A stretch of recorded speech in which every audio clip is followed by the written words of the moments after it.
Harry and Meghan, I don't particularly like talking about them anymore. I think it's become it's just a relentless kind of Groundhog Day thing, really. They want attention. They want to make money out of their royal titles. Every time they rear their heads to do it, everyone I hear goes nuts, including me. And then we carry on, repeat cycle.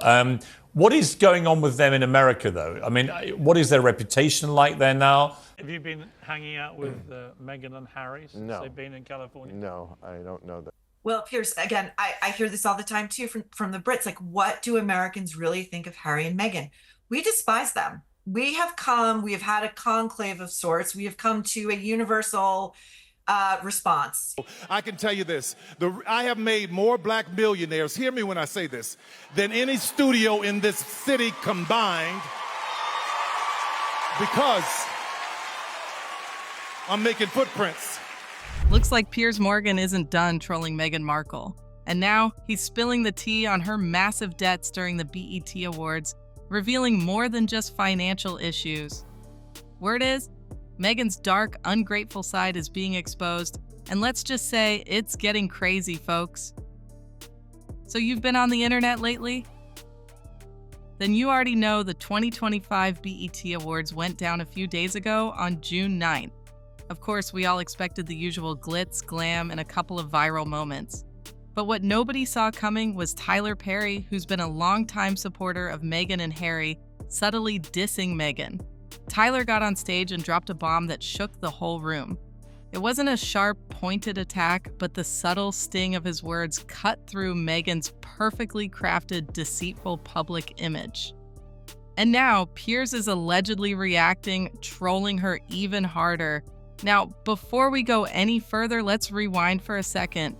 Back in 2020, when Meghan and Harry decided to ditch the royal family, it was Perry who stepped up when no one else would. He opened the doors of his $18 million Beverly Hills mansion, covered their security, paid their bills. Dude was literally their safety net. He gave them the softest landing in the US, no questions asked. Meghan Markle recently said that you reached out to her and said, come, you can live in my home. Stay in my house. Yeah, it was a very difficult time for them. And what I know about the two of them, and I wish the world knew how much they love these two people love each other. They found each other out of all these odds against them finding each other, they found each other. And the love that they have is really, really moving. And I just wanted to do anything I could to support them. Isn't that funny?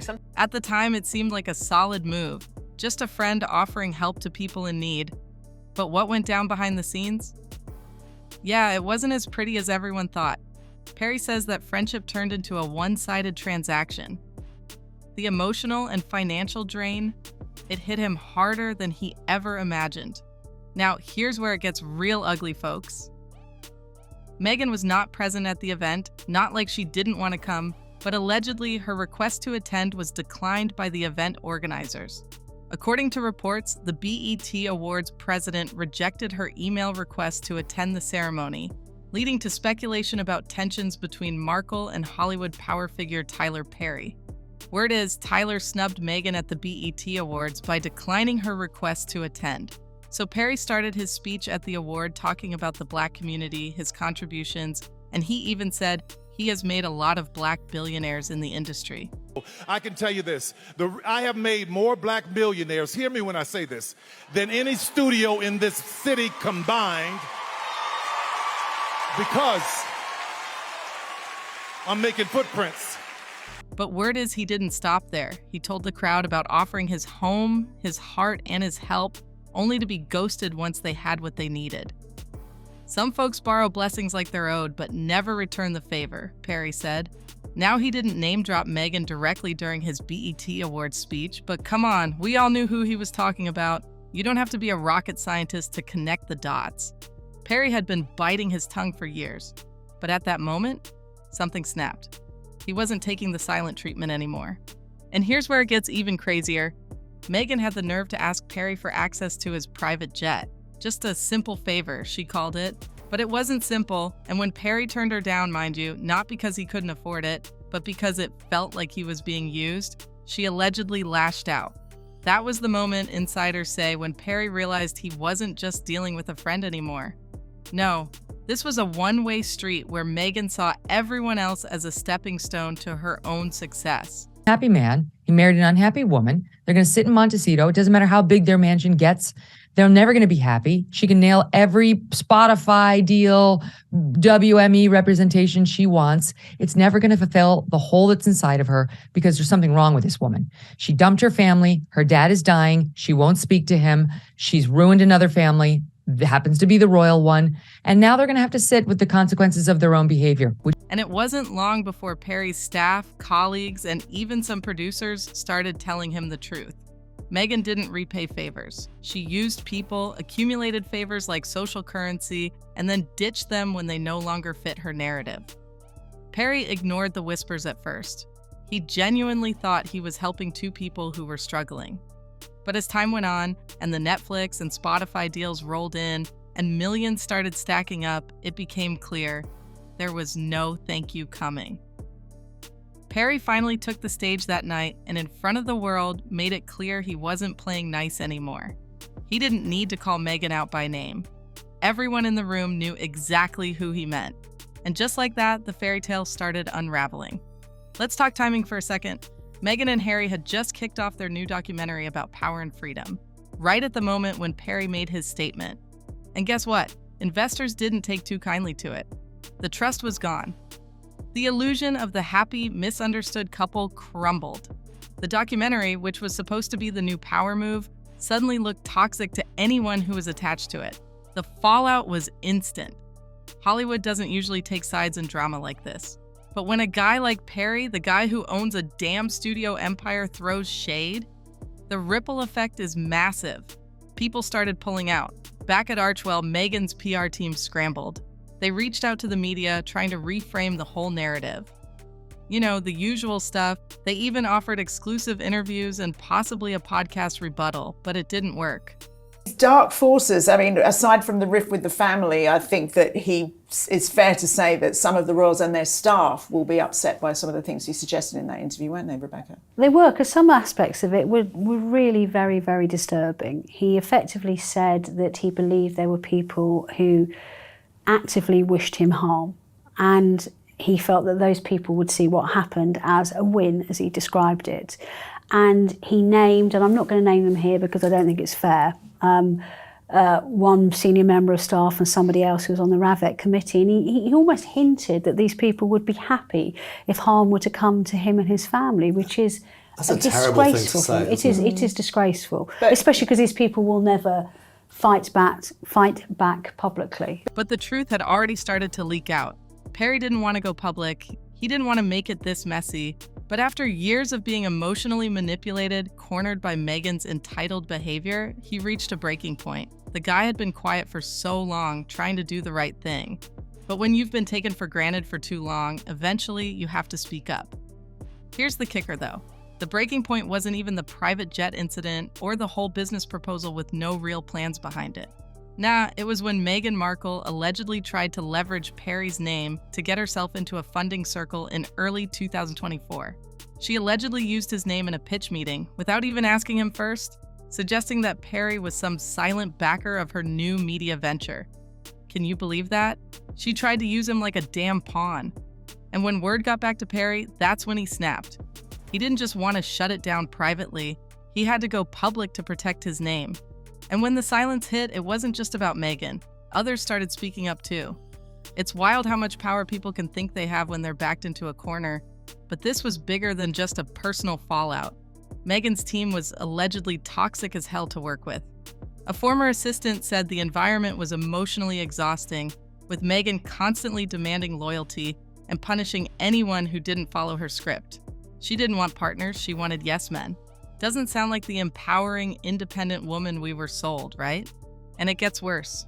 Even Oprah's circle, once tight with Meghan, has gone radio silent. No calls, no defense, no nothing. It's like they've just pulled back from the whole situation and the timing. Well, let's just say Perry's speech hit them like a freight train. When Perry spoke out, the curtain got pulled back. All the glamour, all the stuff Meghan's been selling as her truth, her "I'm a victim of the royal family" narrative, yeah, that all came crashing down. The public started seeing the cracks, and it wasn't just the tabloids throwing shade, it was the people who'd actually been there. People who had worked with her, helped her, and in Perry's case, housed her. And guess what? The public didn't just see a moment of drama. They saw a damn pattern. A pattern of emotional manipulation, excessive demands, and loyalty that only worked if it was in Meghan's favor. And when the dust settled, it wasn't just Meghan's reputation that took a hit. No, it was her brand. That once booming media empire, it's now in a tailspin. Netflix started backing off, questioning its long-term commitment. Even her own foundation, Archwell, was reportedly freezing hires and reevaluating their entire budget. It's like the whole thing started looking more like a sinking ship than a beacon of progressive power. Behind the scenes, things got even darker. Insiders close to Perry confirmed that he didn't want to make this public. He'd been emotionally manipulated for years, constantly pressured to give more and say less. He had put up with it for far too long. So when he spoke out, he wasn't just talking about one bad incident. Nah, he was calling out years of emotional manipulation and entitlement. He wasn't the only one either. Sources came forward saying Meghan tried to blacklist journalists who asked real questions. Her team allegedly ignored strategic advice unless it fit her narrative. The stories kept pouring in, and they all painted the same picture: control, manipulation, and a toxic need for loyalty that was one-sided. And then, when it all went public, the cracks in Meghan's empire started to widen. The support she had in the US, it dropped by 30% in the last year. In the UK, people were already calling her and Harry parasites. The backlash didn't just stay in the tabloids anymore, it went global. Some even said that she and Harry should be stripped of their royal titles. To Prince Harry's allegations, Buckingham Palace have actually released a statement, which is very unusual, to be fair. All of these issues have been examined repeatedly and meticulously by the courts, with the same conclusion reached on each occasion. This interview, it may have happened, a day and a half ago now, but it's not going away, is it? I mean, Harry's digging an even bigger hole for himself here. Well, I think he's dug so deep now, he'll strike water any day now. I mean, the problem here is, of course, well, let's just look at the words of Sir Geoffrey Voss, the Master of the Rolls, the second most senior judge in the country, when he summed up this whole issue and said he quite accepts that the prince feels aggrieved, frustrated, that he's been badly treated, but at the end of the day, that's not the basis of sound legal argument. So he dismisses the appeal. That really says it all. Word is sponsors are pulling out. Investors are ghosting her. And her brand? It went from being the next big thing to a symbol of failure. It wasn't just a PR hit, it was an identity crisis. Meghan had built her entire narrative around being the underdog, the feminist icon, the woman who'd overcome royal oppression. But now it all started to look like a mask she was hiding behind. And the real Meghan? She was being exposed piece by piece. What's even crazier? As this whole thing unraveled, Harry stayed quiet. Maybe he was trying to salvage what was left of their public image behind the scenes. But some people are starting to think he's just burnt out. That whole poor Harry act, it's wearing thin, especially when people are calling him a self-centered hypocrite who's been controlled by Meghan. So you're going down the lost and lonely young man who's coping with trauma in the past. What do you make of it, Christo? I mean, lost and lonely young man, isn't he? I think he's 40, he's 40 now. I mean, he's 40. To me, he's young. Okay. He's a duplicitous, self-centred, vile, disloyal hypocrite. He really is.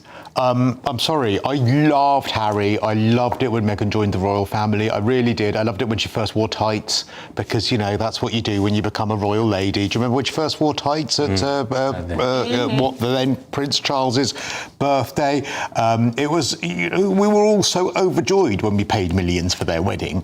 And then what he's done since then is slowly but surely chip away at the crown and the validity of the crown and the credibility of the crown.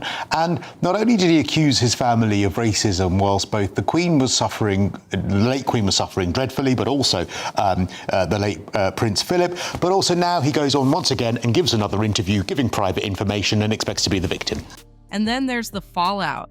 Once Tyler Perry spoke his truth, it wasn't just a personal jab, it was a cultural shift. Meghan was no longer untouchable. In Hollywood, reputation is everything, and now hers, it's in tatters. Tyler Perry didn't have to scream.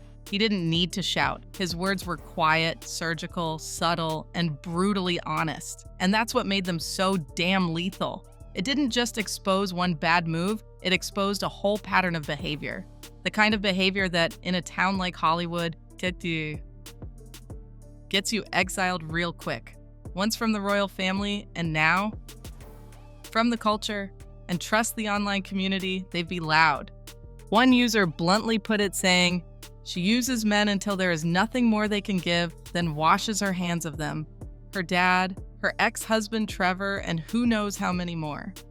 When Harry gets down to his last millions is when she will divorce him, I bet." Another hit hard saying, "Now he knows how the royal family feels." While this other user wrote, "She is the epitome of toxic." But what do y'all think? Is Meghan's time in the spotlight coming to an end? Or is this just the beginning of a bigger unraveling? Share your thoughts in the comments below. And don't forget to like this video, subscribe, and hit that notification bell so you never miss out on the next big story. Trust me, you don't want to miss what's coming next. Catch you on the next one.